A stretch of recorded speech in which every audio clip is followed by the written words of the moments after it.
the couple's relationship a little more through your beloved gospel that Jesus brought us, through the teachings of the spirits, that Spiritism shed the light 160 years ago. And now, with all this knowledge, we kindly ask you, Lord, to give us the opportunity of feeling these teachings, feeling in our hearts how important it is to truly love unconditionally and with resignation develop a wealth and loving relationship. So be it. All right. Thank you, everybody. So for the ones who have already come for the first, this is the second meeting we're having.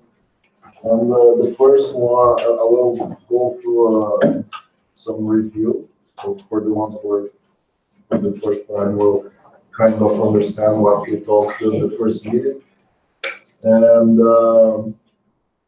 it's gonna be lots of interaction, so please don't be shy.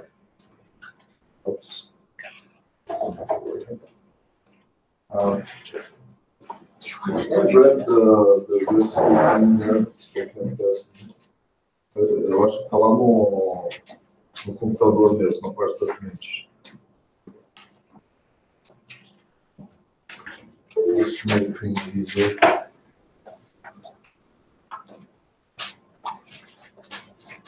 Sir?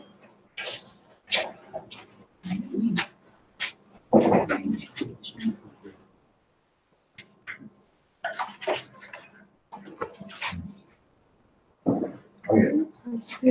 So this study is based on a seminar from the Projeto São Richezar. It's handled by the Spiritist Federation of Mato Grosso. It's in Brazil, it's a state of Brazil. And we started talking about the myth of the romantic love. So, how do we still think relationship today? Do we still live the relationship like something that's real, for real, like with all the teachings from Spiritism, with all the teachings that Jesus brought us? Do we still understand ourselves in this romantic love, like the fairy tales, or are we understanding deep what is our role in a relationship? Well, basically reminding about the iceberg, and this is also the psychology says the same thing. We live just 5 to 10% in a conscious mind. Most of the time we're doing things unconsciously. We are using the subconscious. So all those automatic things that we do in life, for example, right now we're eating. Most of the time we're not thinking exactly if this is good or not to me, or if this should be done or not. We usually do a lot of stuff in this automatism.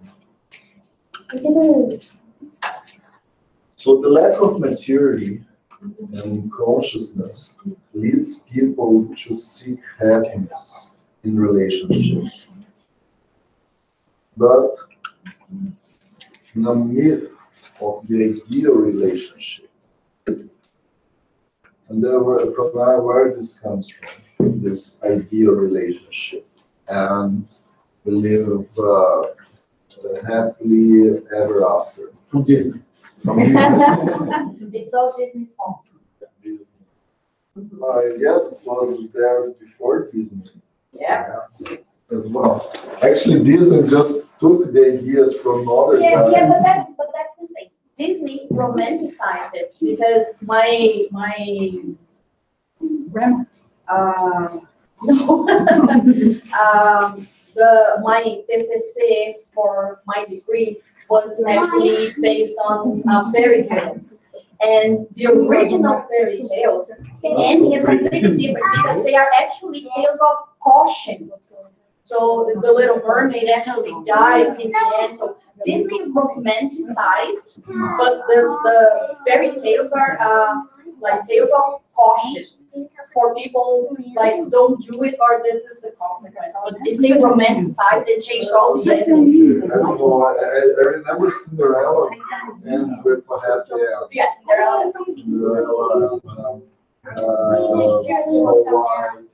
I don't remember the original Snow White, but Rapunzel, the Little Mermaid. Okay. Anyways, yes, it comes from the fairy tales because we believe that actually we wish to have this beautiful wedding, everybody living happily after the wedding, ever after, right? So Where is your picture? I don't have picture. So we all have this idea that marrying will solve the problem. So even though sometimes we know the other person kind of well, and we know that this person is not perfect,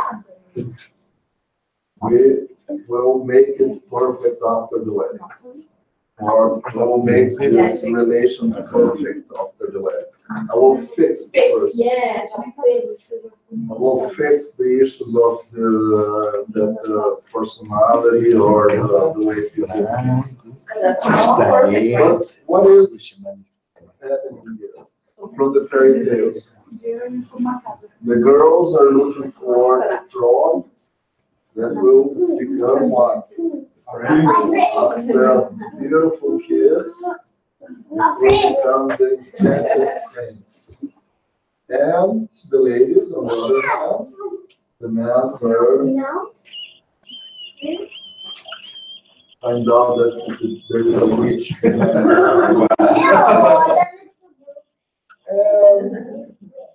they live happily ever after.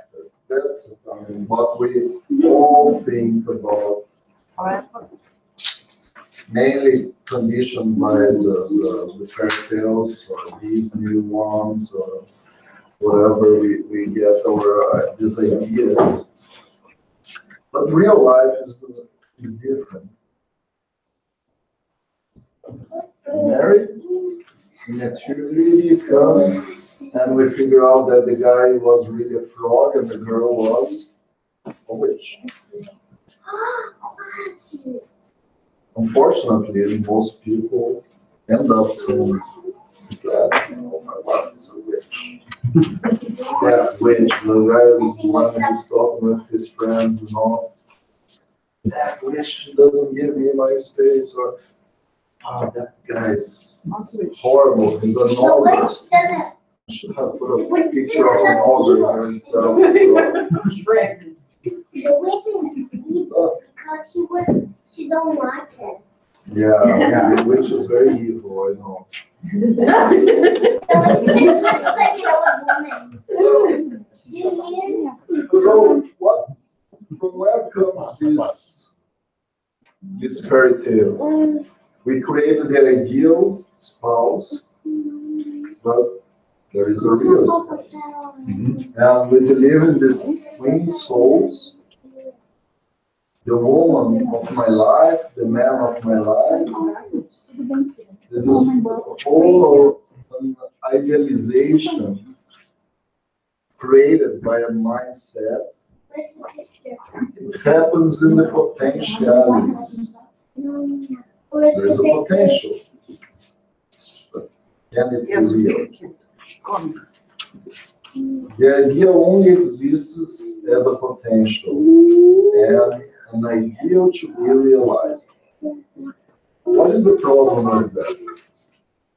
From, for example, spiritist point of view or understanding of life. What kind of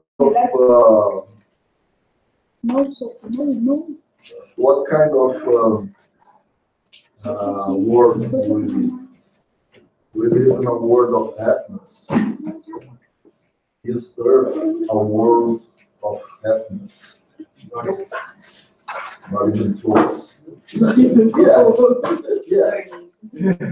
will get there, but yeah, we're not there. But the important thing to think about it is an idea to be realized. Yes, it will be possible one day, but most of the cases, not today, because we live in a world of trial and expiation.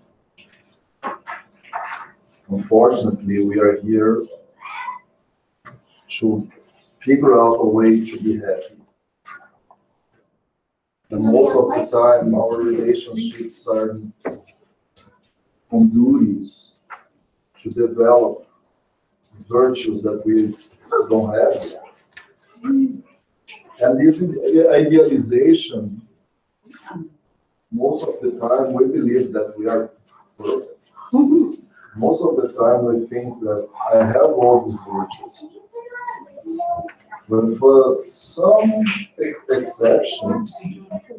With some exceptions, we don't, the people don't think as ourselves.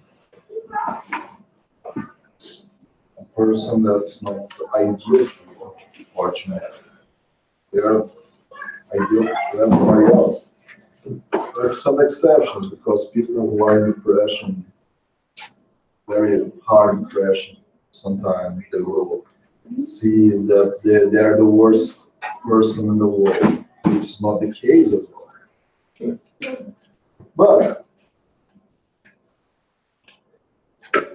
a realization or achievement, we don't usually use this word, but I am using it because of the radical real. Because realization can has another connotation, it's like that. I got understand stuff, but the realization is to make it real. Or achievement is a good synonym from what we are trying to express here. It's an action to become real, materialize the idea. And ideas or ideals can be realized or not. Is this true or not? Can we make real all the things that we dream? Theoretically, as a potential, yes. No. Theoretically, I said. Not in reality. It's a potential, like you said, there is a potential. If it's gonna come true, it's a different story. Because it depends on my actions and other people's actions. Depending, you dreaming like on sleeping or you dreaming when you are awake? There are ideas or ideals here, well written. Ideals are almost impossible to be done in this earthly world that we live. Ideas can be done or not, depending on the effort I put in.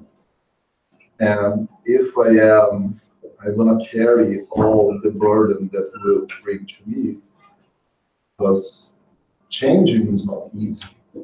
Understanding ourselves in deep is not easy at all. Is it working, Cynthia? It's not easy at all. So we have to understand what is needed to be done. And if we have the potential to achieve it, because if we don't understand our limits, what happens? We push too hard. And when we push too hard, what happens? Many times we fail, and that leads to frustration. Stress. Most of the time is because we were trying to carry a burden way heavier than we were supposed to. As Jesus said,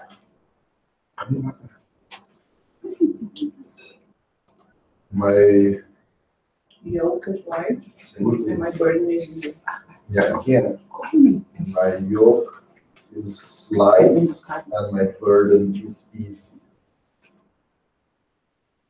And when he says, my burden, what burden is he mentioning? Is it Jesus' burden?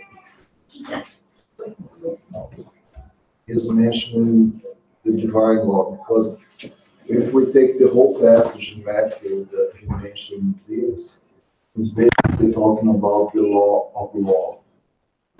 If we understand truly love, it's not unachievable. It's not a burden. It's not heavy. It's easy. But we need to understand it, live it. Okay? So all happens in the level of possibilities. And we usually use this mask to make ourselves beautiful externally. So we use this mask to show the other people that I am perfect. I have all the virtues developed. And what happens after 1 year of marriage? Divorce. Frog and witch. Because the mask never endures. At some point, it will drop. You know that. Not just in a marriage, but in every single relationship. Professional, for example, we lie to get a job and then you lose the job because you lied. Or we have to make a lot of effort to make up. But usually we idealize ourselves better than what we are. And this is basically because of that iceberg, the tip of the iceberg that we mentioned before. We live in the subconscious way. We don't really go through consciousness. What happens? We create idealizations that are not true. And then comes the depression, because we realize that I was not that perfect that I thought.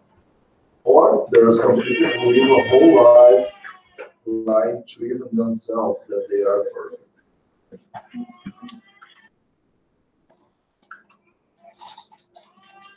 And we do it to the other as well. We create an idealize of the other. And if it's not ideal yet, we basically will try to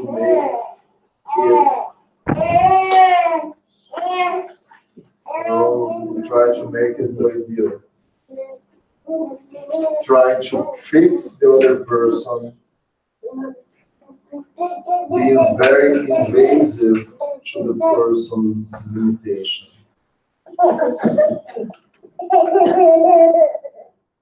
But the truth is, there is the real me.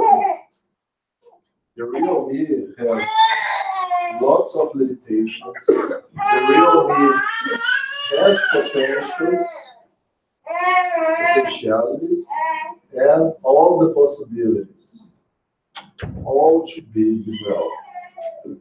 Because even though we are not perfect, we will be one day relatively perfect. Yeah, because just God's absolute perfect. We will be always relative. Otherwise, there would be too many gods. Right? And there is this confusion about Jesus being God in other religions, or this bad understanding of the Trinity or the sacred Trinity. Truly, we will get there, as the question 115 in Front Spirit's book says. But we have to understand our limitations, and our limitations today are X. I have some limitations, Renato has some, Marcus has some, and every one of us have limitations. And those limitations are the opportunities to develop ourselves, to understand where we are wrong, and to act on it. And is there a better place to find out our limitations than in the relationship, in the couple relationship? There is no better place. First, because there is no relationship by chance. Actually, nothing is by chance, but a relationship by chance won't happen. We will always find someone that tunes with us, or we do have something to do with that person. When I mean tune, because not all the relationships are planned in the other side as we think. Because everybody thinks, oh, that was planned. Oh, it happened. Because the affinity between two people could lead them to do wrong. For example, people who love drugs. In all God's mighty intelligence, would God put two people together to kill themselves in overdoses? No. But there are cases that people seek that because they are on the same frequency, right? So as soon as we start getting on the same tune, it creates the opportunity to do something that wasn't supposed to happen. So just to make it clear, because sometimes we think people, for example, are due to suffer. That would be thinking that God pushes us to suffer. God doesn't push us to suffer. If God is all love, how can He be pushing us, or His laws pushing us to suffer? No, truly, it's our choice to be that way. It's our free will talking over a choice. And the real order, which also has limitations, potentialities, and possibilities. So, how is this couple's relationship? So, how many types of relationship will gain from what we said? We have the ideal me, the real me, the ideal order, and the real order. There will be 4 types of relation, right? The ideal husband and the real husband, the ideal wife with the real wife. And the idealized spouse is how I think he or she should be. And we always idealize better than what the person really is. And that's where start the conflicts, because I want you to be my way. Otherwise, to get the higher value. And it creates the difference between before and after the relationship. Before it was a perfect person, oh, she is all good. After, came witch or the fraud. So before prince or princess, after fraud or witch. We idealize spouse with qualities that he or she should have, or that we would like him or her to have, and with limitations that he or she should not have, or we would like not him or her to have. And also, as we said, there is the real spouse, which is with the qualities and limitations that everybody else have, which they're not perfect. Therefore, in order to have a wealthy couples relationship, it is necessary to definitely overcome this naivety of the myth of the romantic love. Well, we won't find the perfect person. There isn't really, in a world like this twin soul. We will find the person that most has affinity with us, but doesn't mean that it will be a twin soul. With that said, comes what we call challenging experience. What we call the relationship. Is it challenging or not? Yes. It is challenging. But it's a great experience and opportunity for all of us. And in this case, this challenging experience, we can live this through three options. What we could so-call greater evil, the smaller evil, or the greatest good. The greater evil is what we call a marriage with a chronic disease. It was way more common in the past when we would see people literally dying for the other because they couldn't separate, they couldn't divorce. So they would live that miserable life through their whole experience in this world. This experience and extremely toxic result in psychological issues, emotional and physical issues.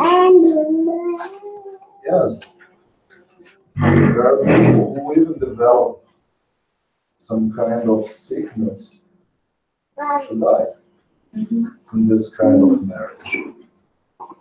Because the mindset of the person is they can't separate, but they need to get free of this burden. Okay? That used to happen a lot in the past when divorce was illegal. But there is still people in our society think like this. Most of them are religious people. They don't understand the teachings of Jesus or teachings of religions, and they create what we call fanatism. And in the Spirit's book,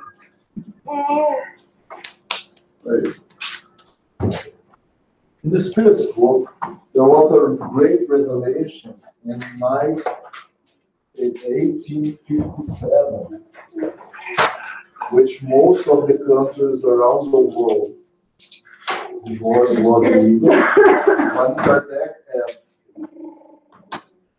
the question 697, does the absolute indissolubility of marriage belong to the law of nature, or is it only a human law? And the answer is, it is a human law that's quite contrary to the law of nature. But humans may modify their laws. Only those of nature are immutable. Well, 160 years later, most of the countries allow people to divorce. So yeah,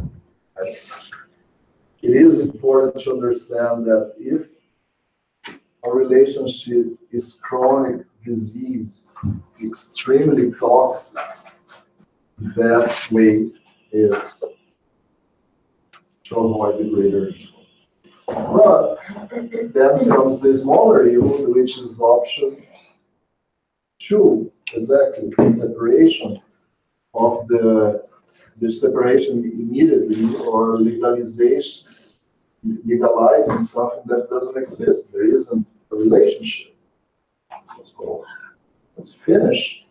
It prevents years of bitterness and unnecessary suffering. Totally makes sense. I'm not here to suffer. Oh, God didn't bring me here to suffer. We have to understand that. So since marriage is a voluntary relationship, the nature decision to develop it, it is necessary to cultivate the 5 jewels of couples relationship, which is more valuable than any jewels found in the most expensive jewelry shop. So here's almost where we finished the last study. So there is the greatest good. Before it's done, your piece is Very, very. Now that's okay. much Look what more give me. appreciated. Because last time they ate everything and Eric ended up with Yeah, no, the last time they didn't let me any of the pudding. Anyways, so there are virtues. That's what we are calling here 5 jewels in the couple's relationship. And we should be always asking ourselves, as I have decided that I want to keep in my relationship, what actions can I take to make it better and healthier? Well, I chose the greatest good. I didn't choose the greater evil or the smaller evil, so I chose to be in the relation. What actions do I have to make it better and healthier? Be submissive. The greatest good, that's not the way. That's choosing for the greater evil. Because right? Yeah. But now comes the virtues that would translate better what you're trying to say. The greatest good are based on 5 essential virtues. Unconditional love, renunciation, compassion, meekness, and humility or humbleness, also known as humbleness. To transform the relationship in a truly transforming, challenging experience. Well, if we said that the challenging experience is an opportunity of what? Change. Transform ourselves in something better. Right? So it means probably I don't have developed some of those virtues that I see. Yeah, mansidão. Mansidão.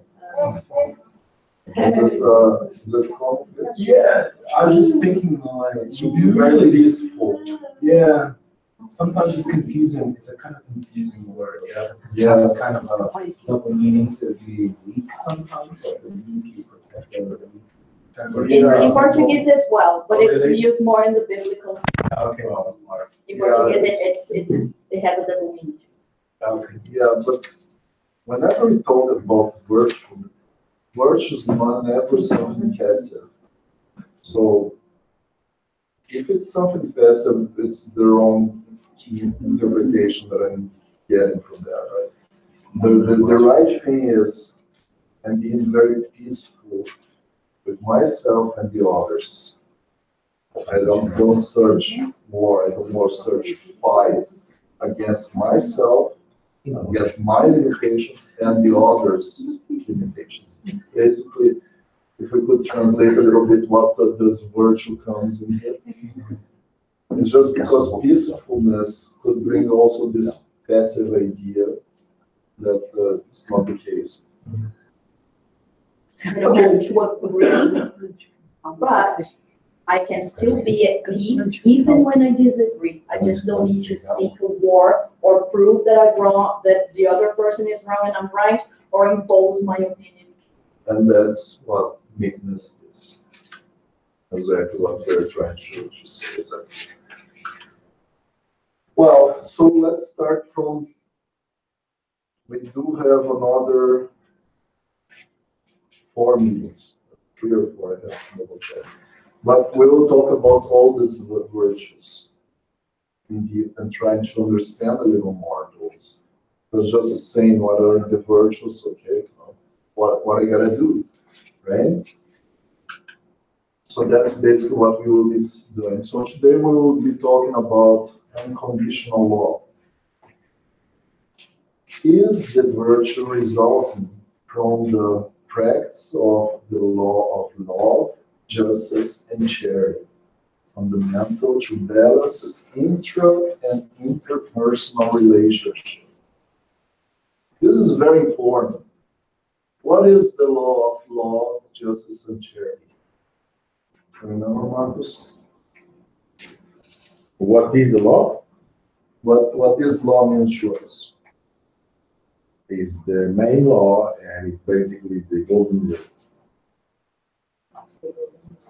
The golden rule is basically applying these 3 laws and virtues, because also love is a virtue, justice, or to be fair, is a virtue, and to be charitable is a virtue.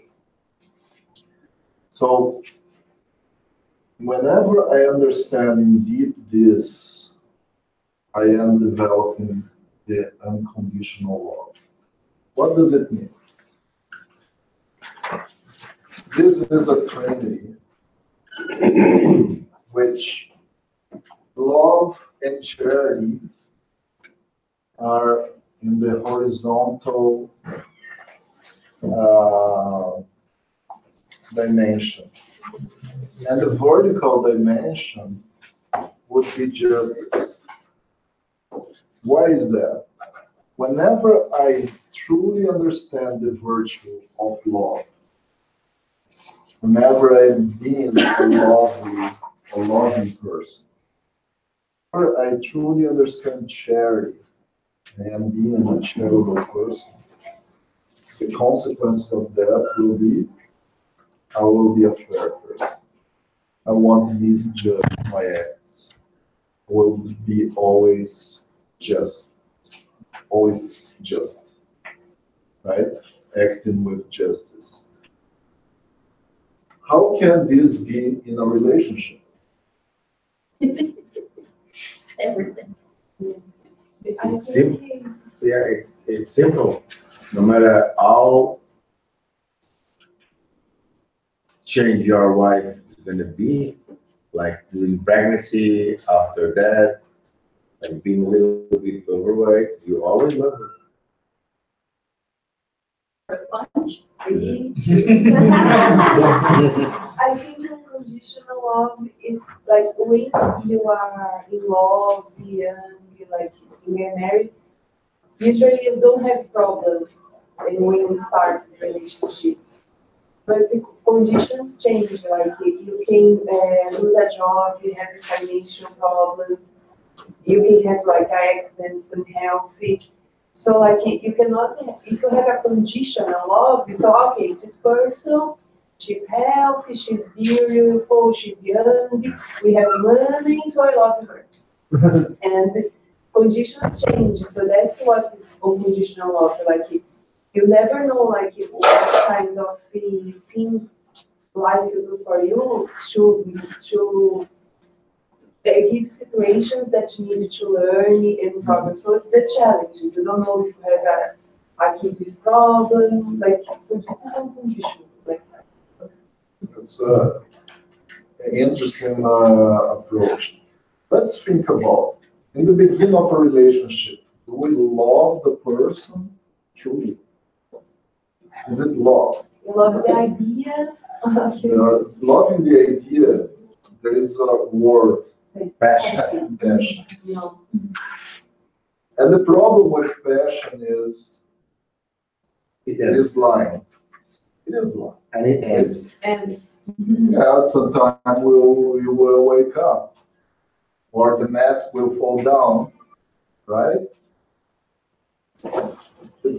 The whole thing on this, which we really have to understand this,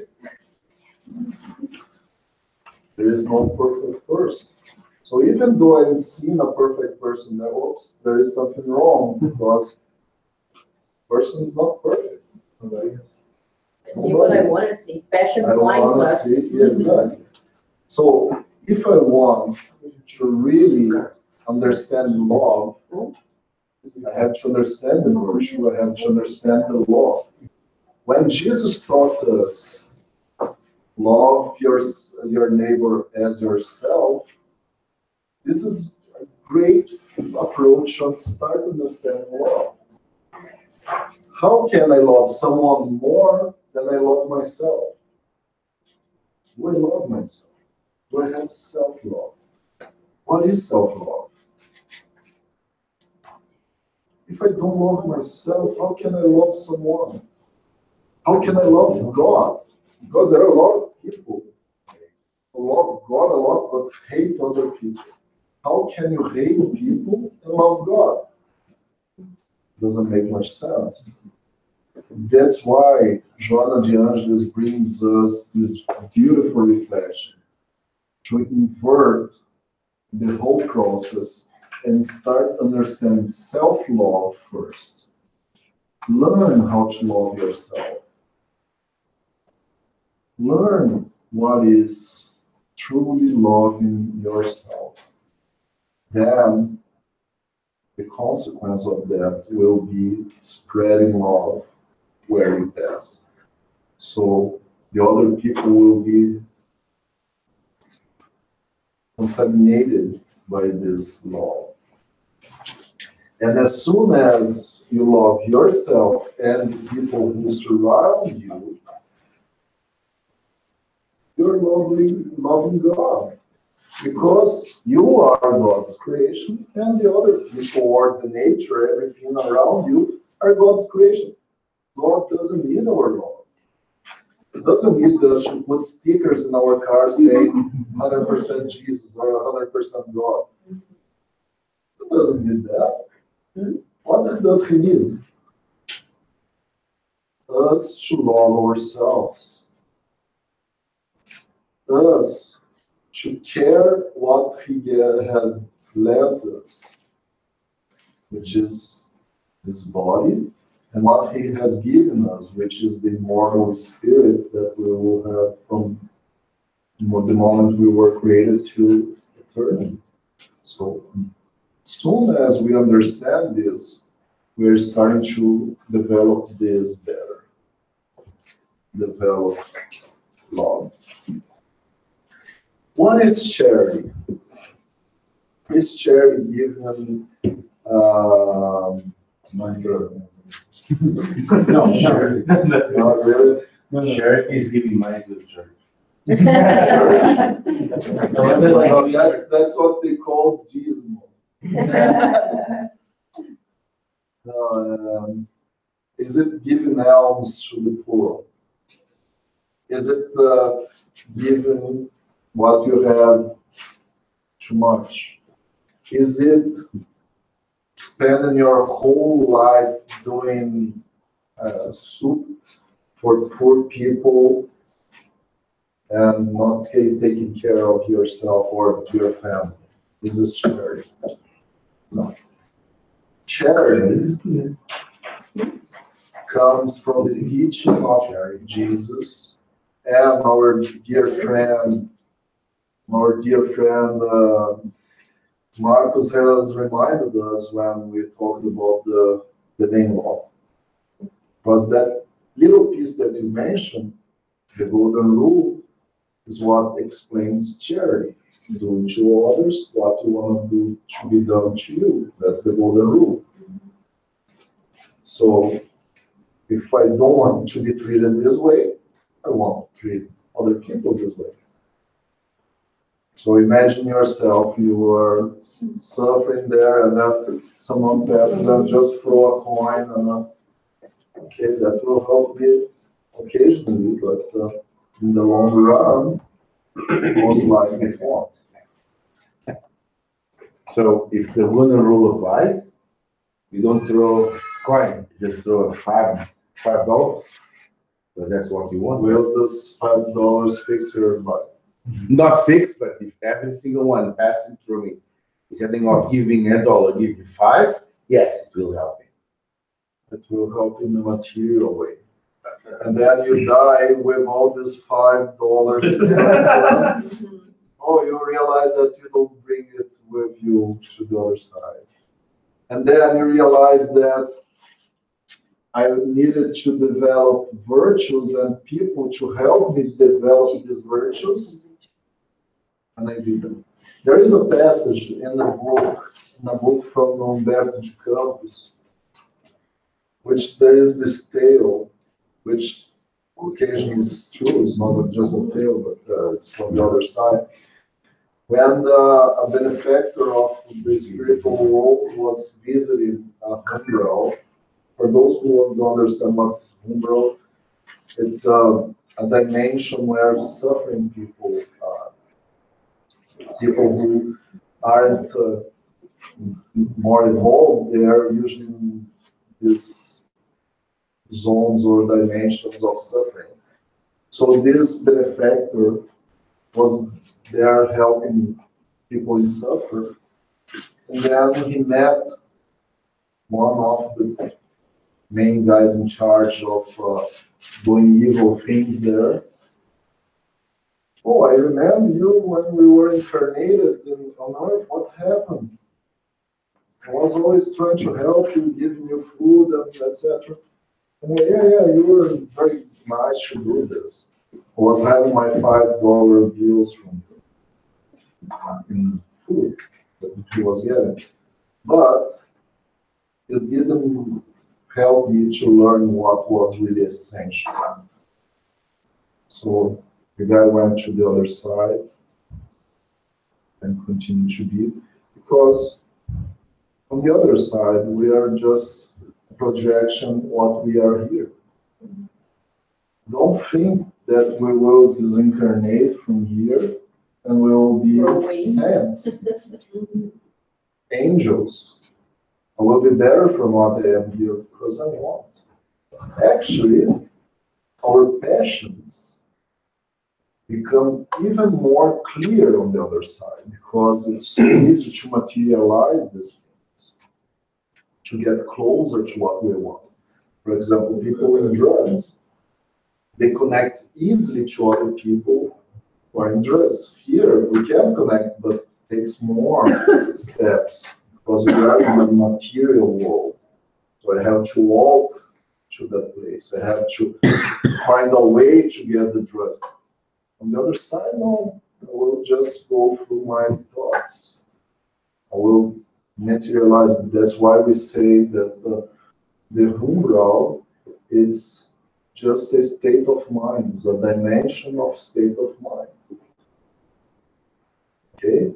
So, if I learn how to love myself and love my neighbor, if I learn to do something to the other as I wish to be done to me, I will be a fair person. Is it a better way to practice unconditional love? I have a question. Yes, sir. What about you do love and justice? Can you be charitable? You can't be just or fair if you are not charitable. As I mentioned, here you are in a, that's why this Trinity is based in a triangle, because the base of the triangle are those two virtues, love and charity. If you are being a loving person and a charitable person, the consequence will be being fair. But can you not turn it? Because the triangle have all the angles equally. Right? If you change This the is just triangle, a visual to help you understand the difference between horizontal and vertical. Loving and charity, these are actions, these are things we do. Being fair will be a consequence of that. but my And question just is put the consequence on the horizontal. if you be love and justice, it's not gonna How be can the you charity. be fair if you're not being charitable? That's my question. You It's can. impossible. It's impossible? Yeah. It's impossible because you're not thinking in the other. If you start thinking in being fair, you're practicing the golden rule. Because you're thinking how I would like this to be done to me, or how is a fair way to treat someone. Then you're being charitable. You understand? It is a consequence, as Renata said. There is no way I will be a fair person if I don't think in the other first. Okay? It can't be done unconsciousness. Okay? So our next, is it more clear now what we need to be done in our relationship to clarify the gaps on unconditional love? Because many people confuse unconditional love with the passion of material passion. Parents have 2 kids. Many parents think the kids are their own. Do we own someone? No. And that's why so many parents get so frustrated when kids leave home. Because they realize, oh, I don't know anything. Yes. The confusion between love and passion is very common. Very, very common. We do it all the time. And even us, I won't say that I don't do it. I still confuse it. Because we're still learning. Most of the time we make mistakes. And that's why we say, when we develop meekness and humbleness or humility, we achieve another virtue called the feeling of apprentice, or apprentice feeling. This is a very important virtue because then I realize that I am not perfect, that I will do mistakes, but when I do mistakes, the next time I will work hard to do the correct thing. Okay?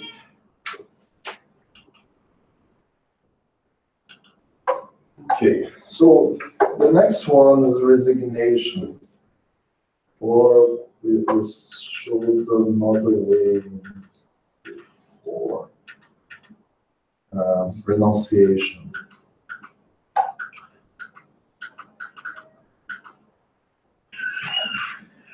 Well, this is a fruit of the spiritual maturity, leading the person to overcome the desire to have as their spouse the ideal spouse. Well, I understand that the other people are not perfect. I understand that I am not perfect.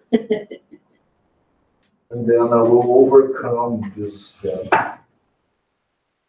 And that's why I think that there was an issue of translation here. Resignation is not the case, but the renunciation is better, because I will renounce. That's another virtue that we have, this feeling of passiveness. Oh, I will renounce myself, or lay down here and everything else happens. That's not the case. No, I will renounce that I am perfect. And from now on, I will live my life, understand that as I am not perfect, the other people are not perfect. And they will make mistakes. This is really close to another virtue that there is a bad connotation in English called indulgence. Can you explain what's indulgence for us, Renata? It's to be charitable towards other people's faults, being understanding that they make mistakes just like we do. Exactly. As we do mistakes, the other people also have the right to do mistakes. Far, like you said, far from being a passive virtue, it's an extremely active virtue, because we have to decide 1,000,000 times every single day not to react, exactly because we understand that the other person is as flawed as we are.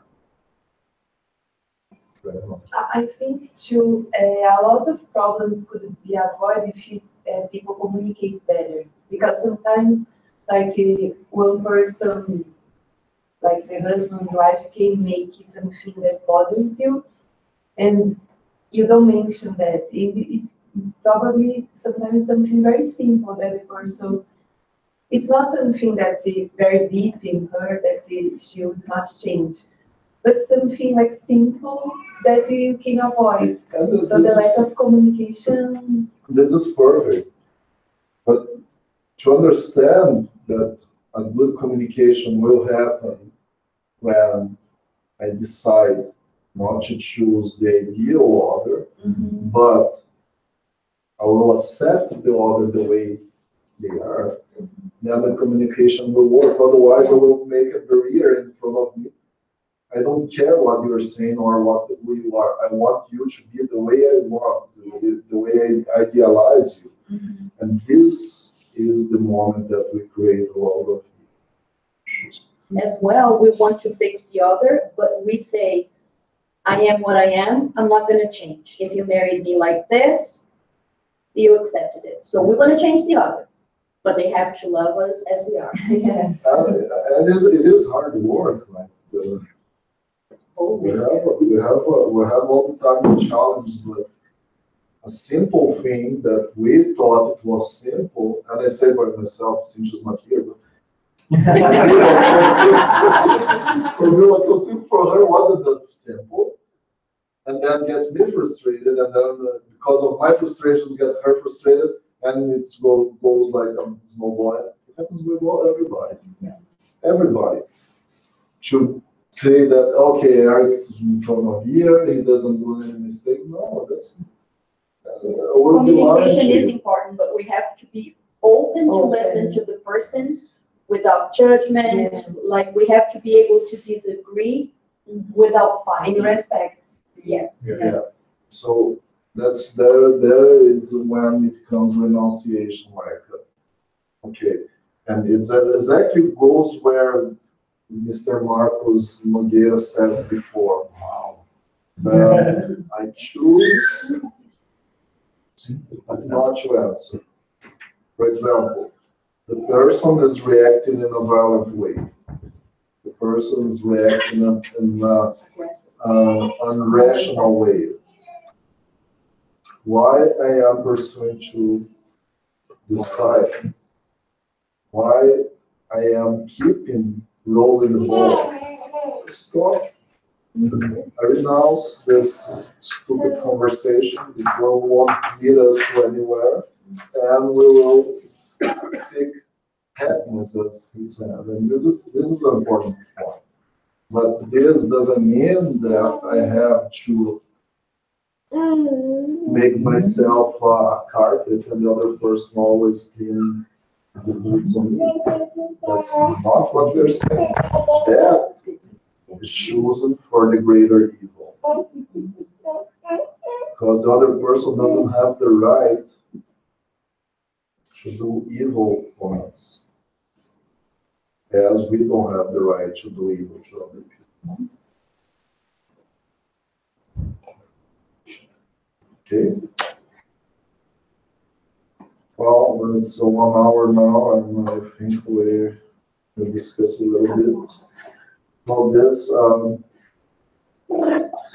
Is there any questions or any points that you Moacir, you're too quiet? Já está my pudding. I hear Marks? Okay, Okay. I'm full. And today we have leftover on the food. I won't die. Just because It's the new year. two guys saying that they won't eat food in this year, but I knew Just that. like you heard someone saying, she wouldn't make any puddings this year I knew either. that Renata couldn't keep her promise, and Well, they but would. They keep bugging me to make it, and then I said I'm not gonna make it. Then yesterday Eric said, "Can you make one?" He never asked me, so I couldn't say no. Why not? I Thank you. Thank you. Yeah, it was really good. Because I still have quite a few credits with me. I was teasing them against So- prove so- that they're capable to resist their passions, but unfortunately. So Moa, next time we have to text Eric to ask to Renata to do the pudding. Yeah. I don't think that will work. Why not? It's the pudding mafia. That's why we're done. Any comments? Eric, Very good too. That's good. Yes, Very good. thank you. That's awesome. It is awesome. I don't think Moacir agreed, but I like it. I repeat. A linguiça, né? A linguiça. you ate all the sausage. Can I finish? Oh. There are no more. Well, once again, we also invite you, there is the